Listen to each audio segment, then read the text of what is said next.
So disagreements do not have to be arguments.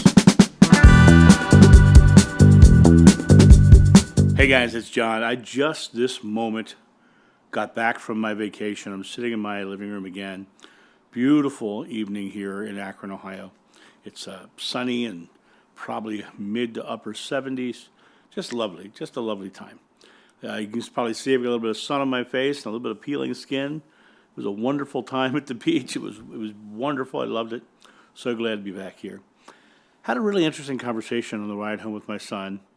We were talking about, my son is a very science-minded person, and I completely respect and of course, love my son unconditionally. Being a science-minded person, he doesn't necessarily buy into what I believe at all.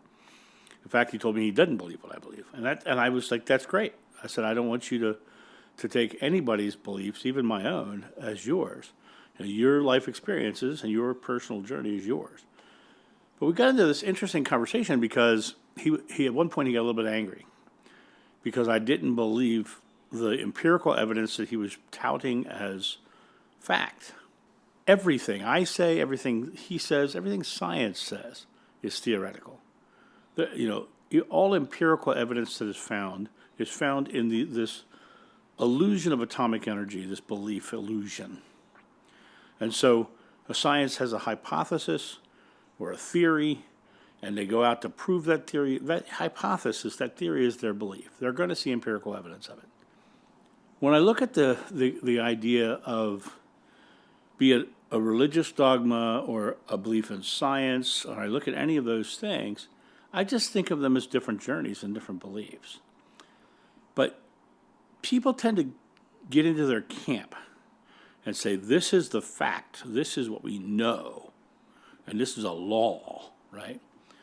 And that sort of immovable posturing creates argument, creates discontent, creates struggle with one another.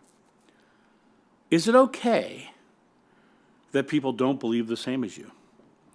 Be it religious or science, or, is it okay? Because people are allowed to disagree. If you look at my comments section, I often say I respect your beliefs, but I disagree. I'm not in any way, shape, or form mad. I'm not in any way, shape, or form saying that they're wrong. I just disagree. I didn't perpetuate an argument further. I didn't try to prove myself right because I don't feel the need to prove myself to anybody.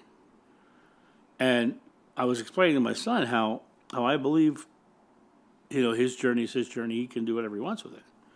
And I'm here to support him in his journey however I can.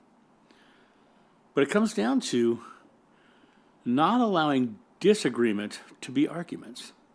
Because the idea of a disagreement being an argument is not about even the content of the conversation.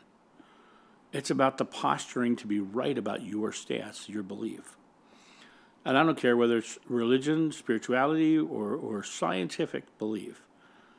Your posturing is what creates the anger within, because that's what makes you frustrated that people are not believing what you're saying, or because it's about the posture of having to be right. And somebody can say something else. I said, everything is theoretical. Everything I say is theoretical. Everything you say is theoretical. The reason we say this is because we live in a world where we're figuring things out, and science is trying to figure out things by measuring things. But they haven't gotten to this concept of the equation of thinking creates. And that's okay. That's where their belief system is, and that's totally okay. I don't think that it's wrong of them to think that way. I think it's their journey, right? But the concept of disagreement becoming argument, we have to allow ourselves to disagree with one another. We have to allow ourselves to have that moment of being able to disagree with one another. Because if we don't allow ourselves the idea of disagreement, then we're just creating a bunch of sheep that are falling in line between people and giving up their own truth. Now, believe no one, even me, unless it rings true to your common sense. That's from Buddha. But it's very truthful. Believe no one, even me, unless it rings true for your common sense. You are the one finding your own personal truth. You're allowed to disagree with people. People are allowed to disagree with you. If you find yourself arguing because they disagree with you, understand it's not their issue, it's yours. You're the one who's trying to sway them. You're the one who's trying to prove yourself right. I don't feel the need to prove myself right because my truth are my truth. I didn't say that my truths are your truths. My truths are my truths. And you live into your truth, it will set you free. That's my thought on this. You guys have a great day, and I will talk to you soon. See ya. Bye.